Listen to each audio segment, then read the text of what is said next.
जय भीम साथियों। स्वतंत्रता दिवस पर जानिए डॉक्टर अंबेडकर का आज़ादी दिलाने पर क्या योगदान था।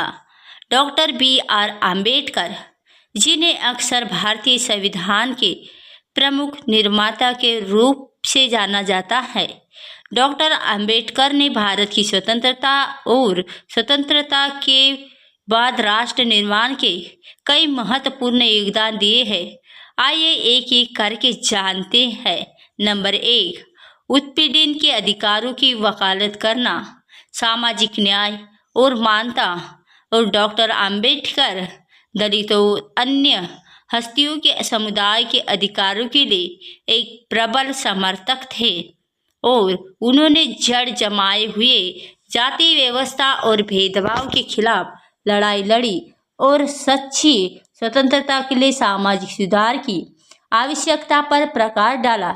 जाति का उन्मूलन, उन्होंने जाति व्यवस्था की बुराई पर विस्तार से लिखा और विशेष रूप से अपने काम जाति का उन्मूलन उन्हें प्रयासों में एक अधिक समता पूर्ण समाज के लिए आधार तैयार किया और इस विचार में योगदान दिया कि राजनीतिक स्वतंत्रता के साथ सामाजिक न्याय भी होना चाहिए। और नंबर 2, भारतीय संविधान में भूमिका, संविधान का मसौदा तैयार करना, यानी स्वतंत्रता के बाद डॉक्टर बाबा साहेब आम्बेडकर को भारतीय संविधान के मसौदा की समिति के अध्यक्ष के रूप में नियुक्त किया गया और उन्होंने संविधान को आकार देने में महत्वपूर्ण भूमिका निभाई है, ये सुनिश्चित करते हुए कि इनमें न्याय, समानता और स्वतंत्रता के सिद्धांत निहित और मौलिक अधिकार। डॉक्टर अंबेडकर ने संविधान मौलिक अधिकारों और शामिल करने का भेदभाव न खिलाफ कानूनी सुरक्षा प्रदान करने और सभी नागरिकों के लिए समान अवसरों को बढ़ावा देने में महत्वपूर्ण भूमिका निभाई। नंबर 3, श्रम और अधिकारों के पक्षधर यानी श्रम सुधार। डॉक्टर बाबा साहेब आम्बेडकर ने श्रम अधिकारों पर व्यापक रूप से काम किया और उचित वेतन, सभ्य कार्य स्थितियों और श्रमिकों को सुरक्षा की और वकालत की। वे श्रम कानूनी और नीतियों का मसौदा तैयार करने में शामिल थे जो श्रमिकों के अधिकारों की रक्षा करेंगे और उनकी जीवन स्थितियों में सुधार करेंगे। नंबर 4, आर्थिक दृष्टि और आर्थिक नियोजन। डॉक्टर बाबा साहेब आम्बेडकर ने नए राष्ट्र की आर्थिक दृष्टि में भी योगदान दिया। उन्होंने सुनिश्चित करने के लिए राज्य के नेतृत्व वाले विकास यानी नियोजन और सामाजिक कल्याण के महत्व पर तर्क दिया कि आर्थिक विकास से समाज के सभी वर्गों को लाभ होगा, न कि केवल कुछ विशेष अधिकार प्राप्त लोगों को होंगे। तभी नंबर 5, राजनीतिक सक्रियता और राजनीतिक दलों का गठन करने के लिए अनुसूचित जाति संघ और बाद में Republic party of the India का गठन किया, तभी ये सुनिश्चित किया जा सके कि राजनीतिक क्षेत्र में उनकी आवाज़ सुनी जाए। नंबर 6, शैक्षणिक सुधार, शिक्षा को बढ़ावा।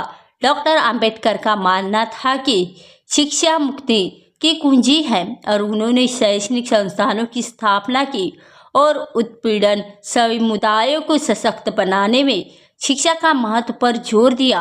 और नंबर 7, ब्रिटिश शासन की आलोचना, उपनिवेशवाद की आलोचना।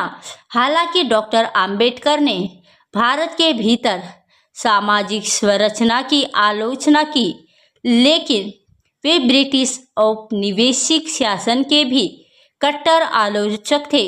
उनका मानना था कि जाति द्वारा उत्पीड़ित लोगों सहित सभी भारतीयों के आत्मसम्मान और गरिमा के लिए राजनैतिक स्वतंत्रता आवश्यकता थी। नए स्वतंत्र भारत को एक लोकतांत्रिक, धर्म निरपेक्ष और समावेशी राष्ट्र बनाने में डॉक्टर अंबेडकर का योगदान महत्वपूर्ण था। उनके काम में ये सुनिश्चित किया कि स्वतंत्रता की लड़ाई ने भारतीय समाज में गहरी सामाजिक असमानताओं को भी संबोधित किया। अब जानिए डॉक्टर बाबा साहेब आम्बेडकर की नज़र में स्वतंत्रता का क्या अर्थ था। Doctor B R. आम्बेडकर के लिए स्वतंत्रता औपनिवेशिक शासक को भी केवल राजनीतिक स्वतंत्रता के कहीं आगे की बात थी। उन्होंने स्वतंत्रता को सामाजिक, आर्थिक और राजनैतिक आयामों को शामिल करने वाली एक व्यापक अवधारणा के रूप में देखा। डॉक्टर बाबा साहेब आम्बेडकर की नज़र में स्वतंत्रता को इस तरह से देखा गया कि सामाजिक स्वतंत्रता जाति का विनाश कर सके, और डॉक्टर आम्बेडकर का मानना था कि जाति व्यवस्था के उन्मूलन के बिना सच्ची स्वतंत्रता हासिल नहीं की जा सकती। तभी उन्होंने तर्क दिया कि जाति पर आधारित सामाजिक पदानुक्रम गुलामी का एक रूप है और वास्तविक स्वतंत्रता का मतलब इन दमनकारी संरचनाओं को पूरी तरह खत्म करना और समानता और सम्मान। डॉक्टर आम्बेडकर के लिए सामाजिक स्वतंत्रता का मतलब ये सुनिश्चित करना था कि जाति, पंथ या लिंग के बावजूद हर व्यक्ति को समाज में समान दर्जा और सम्मान और मिले। और उन्होंने इस बात पर भी जोर दिया कि अगर समाज में कुछ वर्गों पर सामाजिक रूप से अत्याचार किया जाता है तो स्वतंत्रता का कोई मतलब नहीं है। इसलिए आर्थिक स्वतंत्रता और आर्थिक न्याय।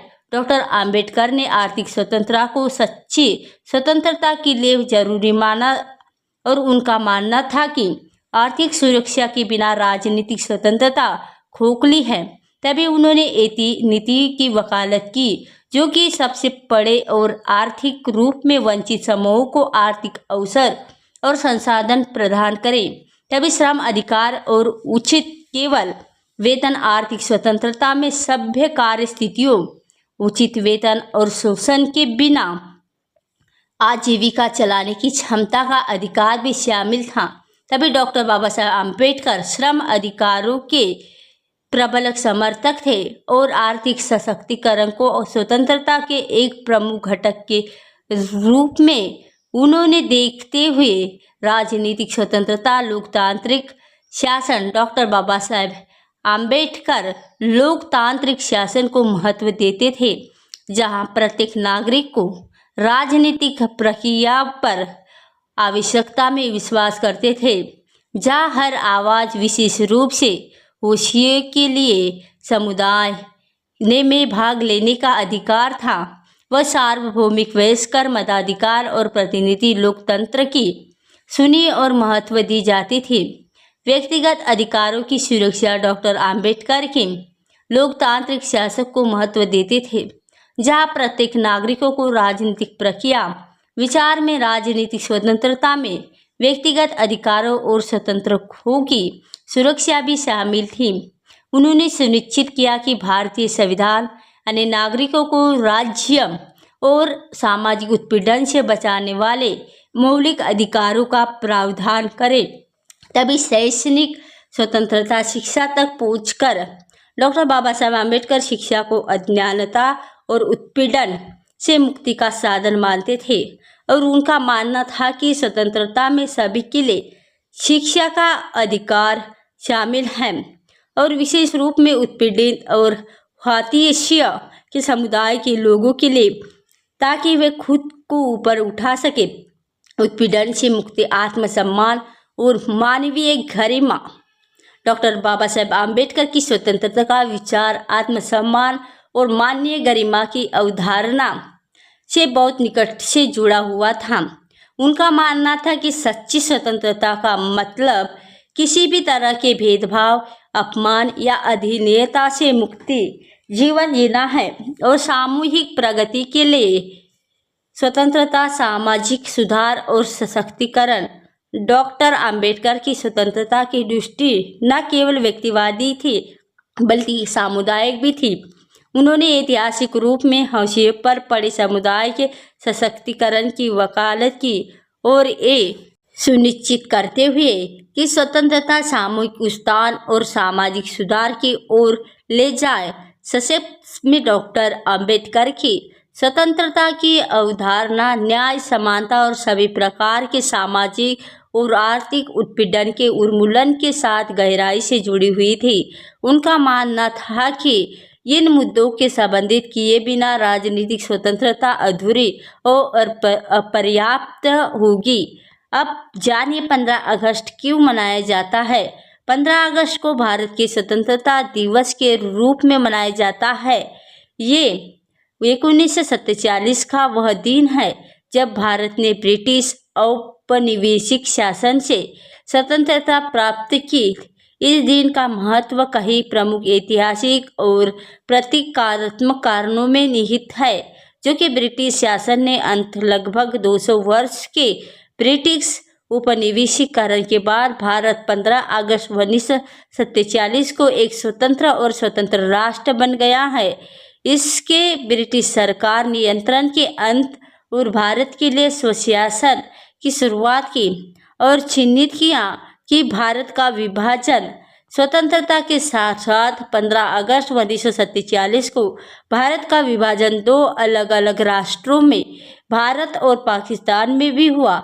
ये विभाजन धार्मिक के आधार पर हुआ था, जिसमें पाकिस्तान और मुसलमानों के लिए एक अलग राष्ट्र बना गया और विभाजन के कारण महत्वपूर्ण जनसांख्यिकीय परिवर्तन और व्यापक विस्थापन हुआ, जिसमें इसे भारतीय इतिहास में उत्सव और त्रासदी दोनों का सन बना दिया और एक नए राष्ट्र का गठन किया।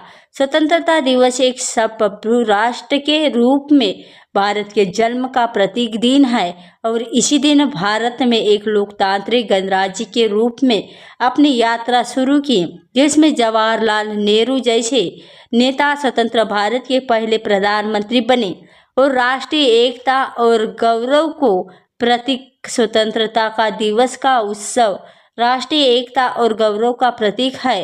ये भारत की स्वतंत्रता के लिए संघर्ष करने वाले अनगिनत स्वतंत्रता सेनानियों और नेताओं द्वारा किए गए बलिदानों को याद करता है।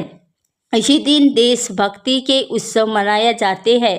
ध्वजारोहण समारोह, परेड, सांस्कृतिक कार्यक्रम और राष्ट्रगान का गायन शामिल है। राष्ट्र के नाम संबोधन 15 अगस्त को भारत के प्रधानमंत्री पारंपरिक इसे रूप से दिल्ली के लाल किले से भाषण देते हैं और राष्ट्र को संबोधित करते हैं और देश की उपलब्धियों, चुनौतियों और भविष्य के लक्ष्यों पर विचार करते हैं।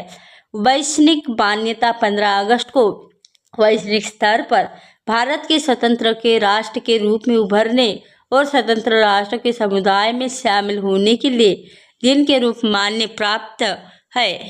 यह एक ऐसा दिन है जब दुनिया भर में भारतीय प्रवासी अपनी विरासत और अपनी मातृभूमि को प्रगति का जश्न मनाते हैं।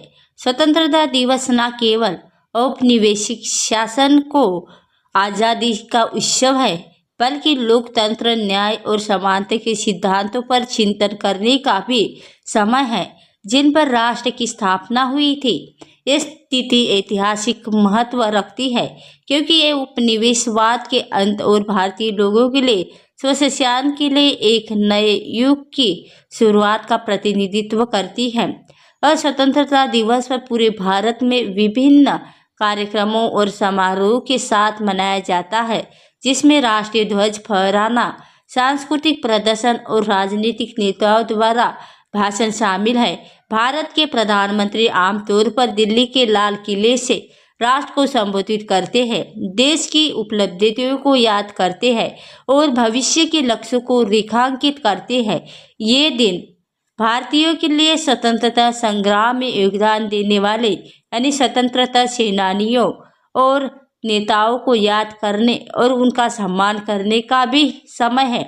यदि आपको हमारे द्वारा बनाई गई इस वीडियो पसंद आई है और आप चाहते हैं कि हमें आपके लिए रोजाना ऐसी वीडियो लाते रहे, तो हमें फाइनेंशियल सपोर्ट करें और दिए गए सब्सक्राइब चैनल को सब्सक्राइब करके बेल आई घंटी ऑन कर लीजिए। नीचे कमेंट बॉक्स में जय भीम जय भारत अवश्य लिखें।